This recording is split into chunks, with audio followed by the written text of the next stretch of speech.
Awesome. All right. Hi, Kathleen. Great to see you. Hi, Jennifer. Welcome back, everybody. We are here for day 2 of the masterclass. 3 secrets impactful leaders know that overwhelmed managers don't. I'm your host. I'm Rachel O'Mara. I'm an executive leadership coach. And we are excited to jump in today because we've had a lot of fun yesterday talking about navigating negativity and how to get out of that, how to name feelings, why it matters. And we're moving into a space today, which is more about getting out of the tactical trap, getting out of that. And before we keep going, I want to bring in our contest winner. So we have a contest going on. For those of you who don't know, we are having call to actions each day where you can post in the Facebook group, Be the Pause, on something that's fun and hopefully engaging and connecting yourself with really the things that are working well for you in your life. So yesterday we had our first call to action, which was how to post a picture of yourself in your favorite pause ritual. And I'd love to share the winner receives a signed copy of Pause, Anu Rilesh. So congrats, Anu. I hope I'm saying your last name correctly, but loved your picture. If you haven't seen it yet, Anu posted a really cool picture of her blankets and her journal, and it just looked like I want to curl up and have a lot of fun doing some fun pausing with those kinds of things. So congrats. I'm so excited for you. We have another call to action today. So if you're interested to join us, I'll be sharing more about that at the end of the call. And we're only on for 30 minutes. So we're making the most of it. I know I go fast. And the idea is even just to take away one thing that you can do differently, that's a win. That's what it's all about. We're always inundated and flooded with so much going on. And the idea is that we won't catch everything. It's just probably not practical. And that's okay. The idea is not to worry too much about it and just go with what really resonates with you. All right. So if you're excited for that, give me a high five. Woo, I'm a big fan of high fives. Yes. And let's just do a quick recap from yesterday. So yesterday we talked about, I mentioned this first day of navigating negativity. What did we talk about? So we've talked about emotional intelligence and the 4 quadrants, the 4 competencies that are available to us. And as overwhelmed managers, we typically don't even get to be in most of these, let alone the self-awareness side, because we're just so flooded with the overwhelmed the thoughts and the pressures, the fear that might be happening. We talked about the reptilian brain. We talked about how that takes over in flight or fight mode if we're in that, and we're wired for negativity, especially with this little Lego guy here, right? He's just scanning for threats here, left and right. And if he can move his head, and he's being immersed in things like loss aversion and distortions, like thinking I coulda, shoulda, woulda, why didn't I do that? Thinking about the past, thinking about the future, and just not necessarily being super present. And we talked about the feelings, right? We talked about the 5 alive feelings: fear, hurt, sadness, anger, joy. And if you have the workbook already, awesome, because that's what we're capturing in there. But just take a moment and reorient here to yourselves. And if you want the workbook, I'll put it in the chat right now. It's a bit.ly. It's right here, actually. It's a bit.ly link, bit.ly/pause workbook, and it will prompt you to make your own copy. And you can do that. So I'm super excited for you to give that a try. And we're on page 6 today, which is literally one page for today. So how to avoid the tactical track and productivity tools. So feel free to work in there. I'm excited for you to keep going. And if you have questions, by the way, you can put them into the chat. So who is ready to move on for what we're talking about today? This is exactly what we're doing. So we've got 2 more days. Today's kind of hump day, if you will. And we're going to look at the number 1 reason we're feeling drained tomorrow. So that's more about managing your energy, reserves, feeling sustained, and not necessarily going into crazy overwhelmed mode either. But we really want to turn into these impactful leaders that we were all born to be, that we can all strive for and feel rooted in, knowing that you're aligned and you feel really good in that. I think one of the biggest culprits of not leading in impactful ways is just getting stuck in this tactical trap, which is all about what we're talking about today. I'm very, very excited for that. So let's take a deep breath into that here. Woo! All right. And at the end of today, we'll also talk about, we're actually gonna have a special guest on today and tomorrow. We're gonna have Marina joining us, talking a little bit about her experiences with the Executive Leadership Accelerator. And tomorrow we're gonna have Kathleen. So I'm so glad you guys are here. But first, I want to just walk you through a little bit of a model, a framework that I really like to use in all of my leadership, which really, I think, represents the more feminine way of leading. And I call this the influential, impactful leader's compass for success. So these 4 elements that you see on the screen are together so that you can really make the most impact in a framework that maybe you haven't seen before, but I think is very holistic and helpful. So there's 4 directions here, just like a compass, laid out with the elements. Anyone here ever done a vision quest, right? Where you're like going through the different east, west, north, south of the compass, and we're able to go through to see what's reflected in nature and universal tools that we have. So I'll walk you through this, and just so you can orient towards this. So we start in the east. Okay, so the east is vision. So write this down. Remember, we touched on this yesterday. Like, what's your vision for yourself? The vision is bigger than your to-do list. Write that down. Vision is bigger than your to-do list. If you get overwhelmed, just keep going back to your vision, because that's what's going to keep you going on track and staying the course. And then we move into the self. So this other component of action. We need action to get things done. And in the self is fire, right? So fire, we are reminded that we got to be in action. There's heat there. There's literally heat, which is reacting and doing more to engage. So this supports you as an impactful leader, bringing energy to that, and knowing that this is your authentic, fired up self. I love thinking of it like that. When we go to the west is water, right? Water, I feel like flowing. What do you think of? I think of flow for me. And I'm reminded that resources, and write this down too, is community, it's support, it's learning and education, it's coaching, it's breath work if you're doing that with me. There's just all kinds of things that are resources, but we need that. We need that, including the support so that we can flow in and to what we're doing. Okay. And then the last quadrant, the last pinnacle here is the north. And the north is structure. I think of this like scaffolding, where we put a structure underneath where we want to go, our dreams, what we want to achieve as impactful leaders of our lives and at work. And if we have the structure to get there, then we are more likely to get there and not spin out in overwhelm or isolation or confusion. So we keep our feet on the ground here, and we use what we can for building and structure to get to where we want. And if we don't have all 4 of these elements, what happens? Right? We end up not getting to where we want to go, either as quickly or literally manifesting your dreams, right? Achieving those and creating to set them out.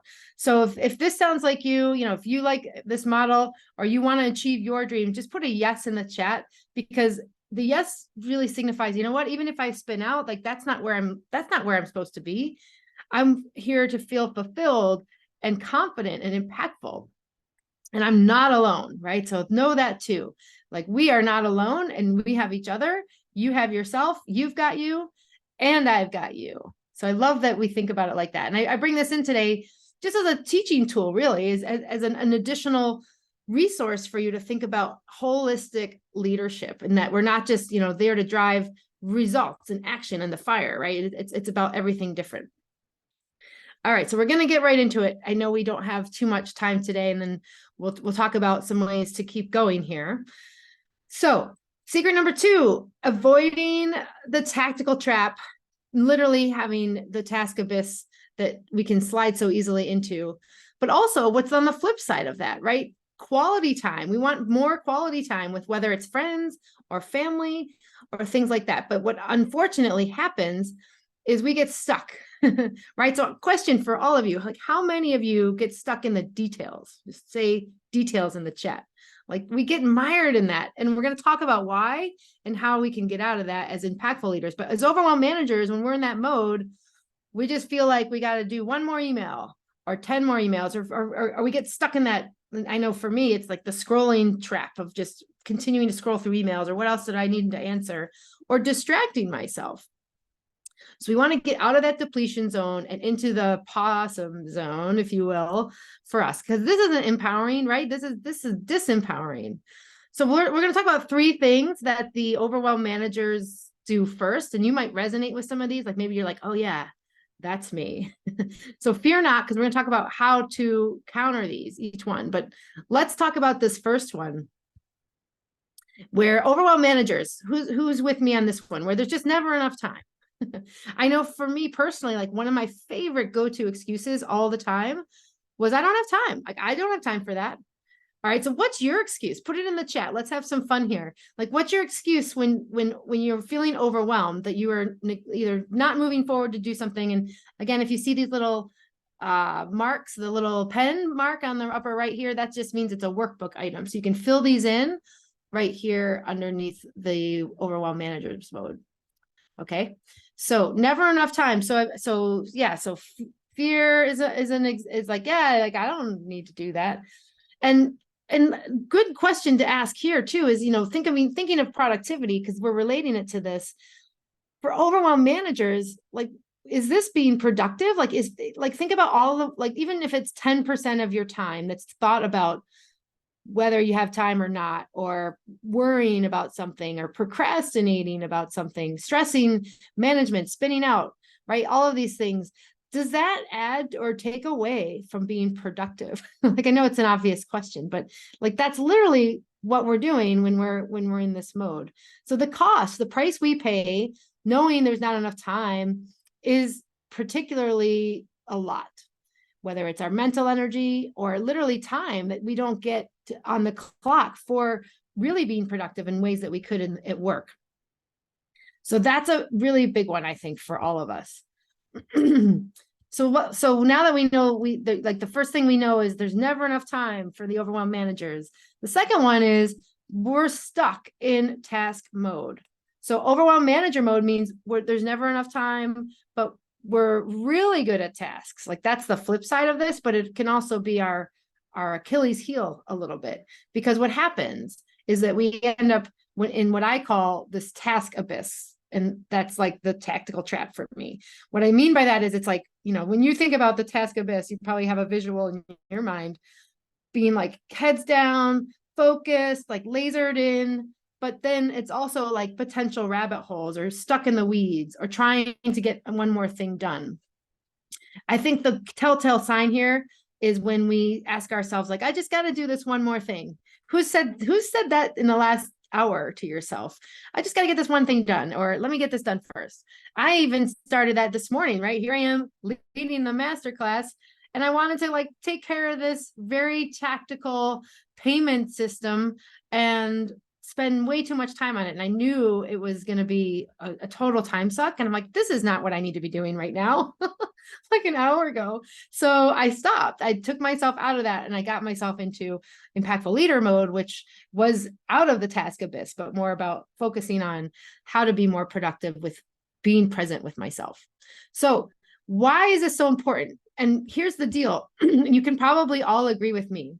We're great at tasks. I think as individual people, humans are really, really good at tasks. In fact, we're wired for tasks. So that's why part of it is so hard to shift, first of all, because we're hardwired for tasks. It's like a to-do modes. We're great at it. And especially if you're a high achiever, which I'm pretty sure you are if you're here, you want to do more and you can do more.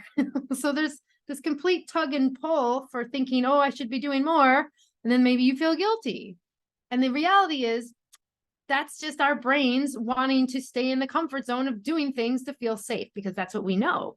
So if you've been doing that a lot, that's normal. Like that's a total normal reaction for ourselves to say we can do more. No problem. I've got this, because we're conditioned for it, if that makes sense.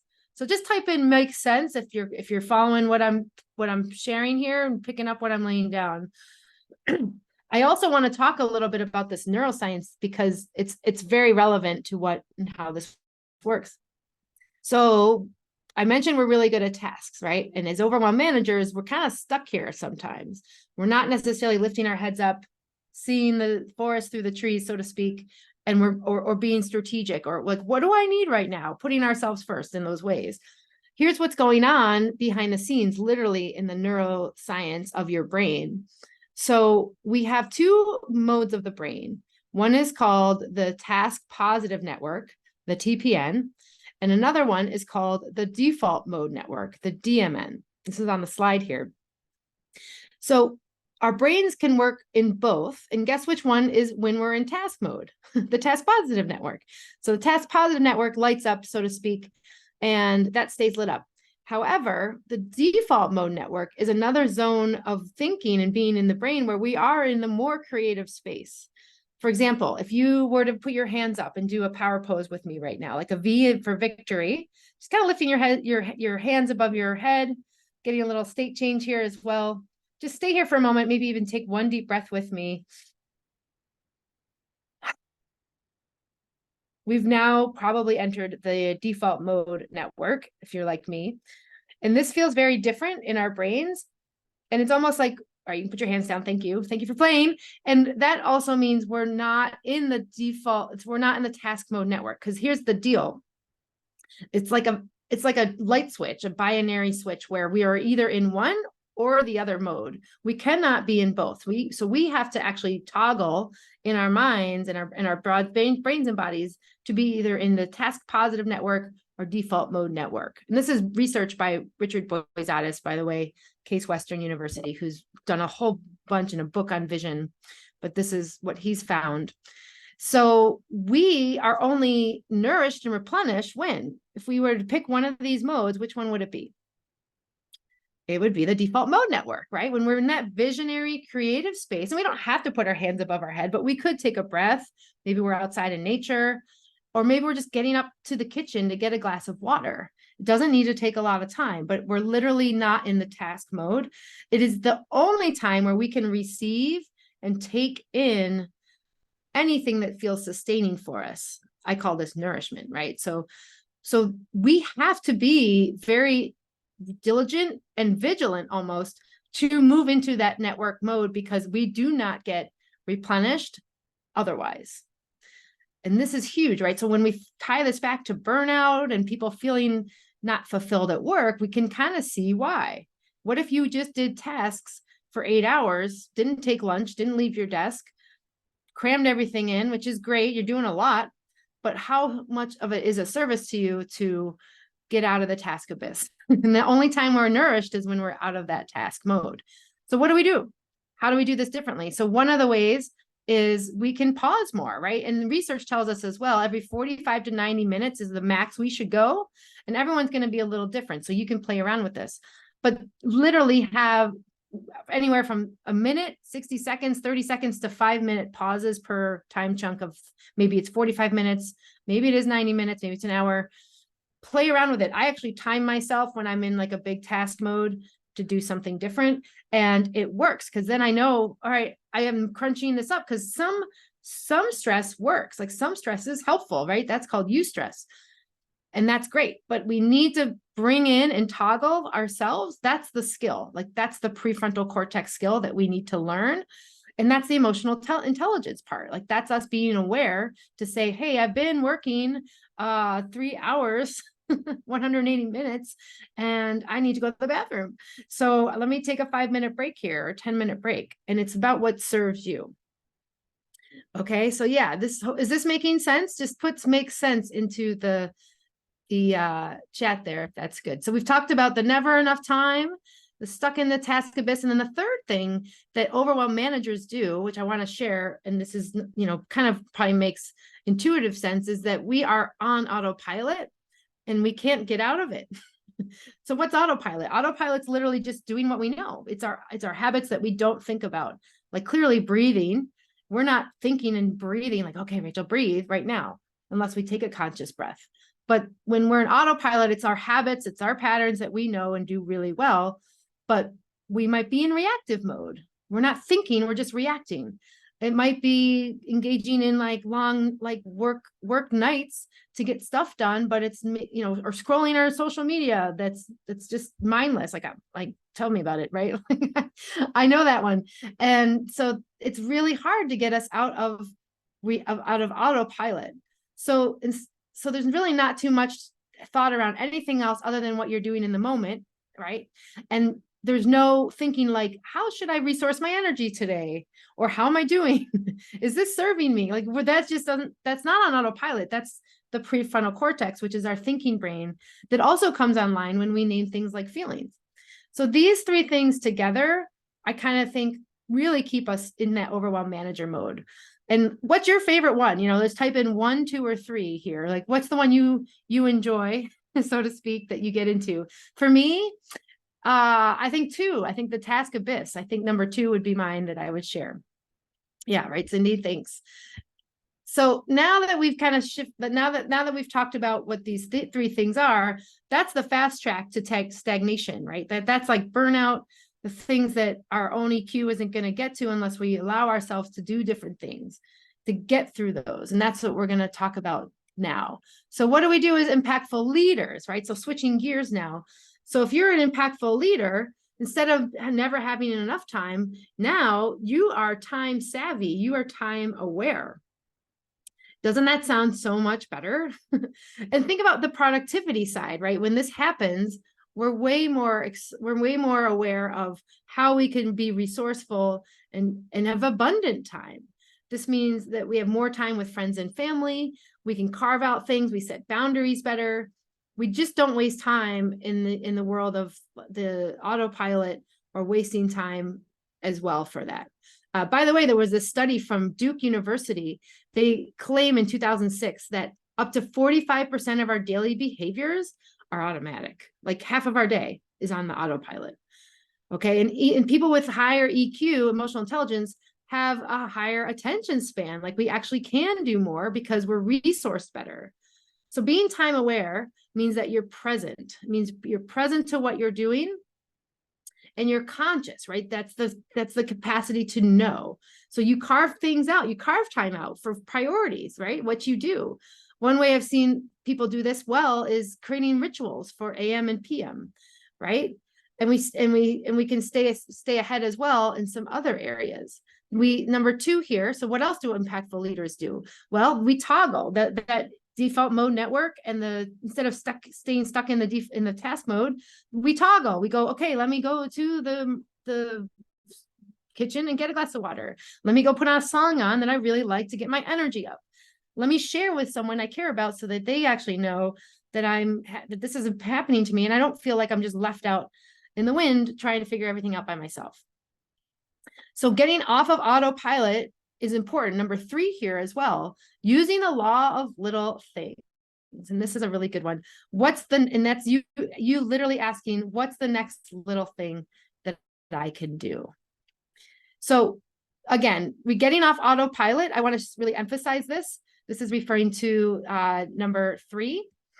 95% of our brain, you guys, is unconscious. 95. So this 5% is the very front. This is the prefrontal cortex right here. So everybody just give yourself a little tap on the noggin here, the prefrontal cortex. We have 5% of our brain for creative use and power, right? So this is where the default mode network is. This is the wishes, our desires, our aspirations, our growth mindset, positive thinking, all of that. And I just say this because no wonder, everybody, right? No wonder it's so hard to switch. You're up against a lot. You're up against evolution. You're up against the comfort zone and getting out of it. And our subconscious, which is really running the show. So the key is to know that can change. That's the good news. It doesn't mean 95% is still unconscious, but that 5%, you're able to do so much more with it and really switch it up. The law of little things, just this example here, the law of little things is about change. So big change isn't made in large swoops of information. It's made by little steps incrementally. And just asking yourself, like, how real change happens. What's the next little thing I could do as an impactful leader? I think can go a really, really long way. And knowing all of that, I actually, I'm excited to bring up here someone who I've worked with, Marina. She's going to talk a little bit about her experience with some of these tools. Hi, Marina. You can come off mute if you want. Can you hear us? I was on mute. Hi, welcome. Well, you want to introduce yourself and just say hello and tell us about. Yes. Hi, everyone. As Rachel said, I have been taking classes and was enrolled in Rachel's program. And I was taking not only classes, but also one-on-one sessions with Rachel for some time. And want to share how much I've changed and how useful for me the program has been. When I started the program, Rachel's program, the biggest challenge for me was my reactions to what happened around me. I was a pleaser, and I still like to please people. But now my approach to situation is completely different. My attitude as a victim is minimized. I started to understand how to live in the present. Not to be afraid of my future, and my suffering is minimized. And this is what Rachel talked yesterday about suffering, that we cannot avoid pain, but we can minimize suffering. And Nice. all of this became possible because of what Rachel is teaching through her program. Well, we hear all the time to be that we need to be mindful, be positive, be present, and there are tons of books on these subjects, and I read many of them. But until I started the program with Rachel, I didn't know how to be positive. It's not that I wanted to have negative thoughts, but they were in my head, and negative thoughts were just spinning and spinning inside of me. But when I started to practice tools that I learned from Rachel, that when my reactions to the our world began to change. So, and let me give you example of to illustrate what Rachel was talking today about this neuroscience. These small steps. A year ago, I started to go to get compliments. I started to get compliments from my supervisors that I am the busiest person in our department, and I never complain. And I have time to accomplish my tasks, and they're extremely pleased with my work. The answer was for me that I started to practice these small chunks of my work, and that I started to practice taking breaks. Nice. It seems some of the tools are so obvious, but until you really do it on a regular basis, and until you know them, first of all, well, you cannot do them. So what working with Rachel was a great investment of my time. So I Thank you highly so much, appreciate. Marina. I so appreciate you sharing it. I'm just gonna say thank you right now because I know we're close on time. So appreciate you sharing. Thank you, thank you, thank you. Awesome. So with that, I just want to close up our time today. So right now, I want to share my screen one last time for 2 more minutes if you've got it.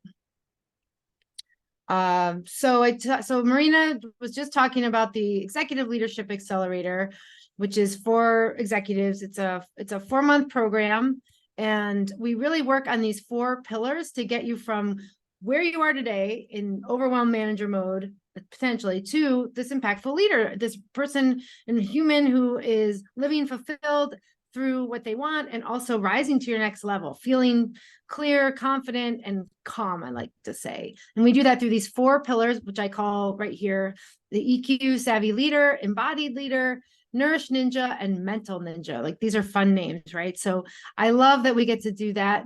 And I mentioned there's all these $5,000 worth of contests that you're getting today. And so if you were to sign up for this program, there are many add-ons and bonuses that I'm including. I'm not going to go through them all right now, but know that there's a lot, including it's actually 8 weeks to purposeful living class, which is $1,000 self-study class that I just launched. So, without saying too much, what I'd like you to invite everyone to do is to book a call to really try to be really thinking about what are your next steps. And that's what I would help you with. So if you would like to book a call, let me put this link in the chat. It's a little easier than the one you have. It's an Amplify Your Impact strategy session with me. So it's 30 minutes where you can sign up and we can talk about your challenges. We can talk about maybe one thing that's happening right now with you and get clear on that. Get clear on how you can move to your next level, potentially with a recommendation. We can talk about the program, if it is a fit for you.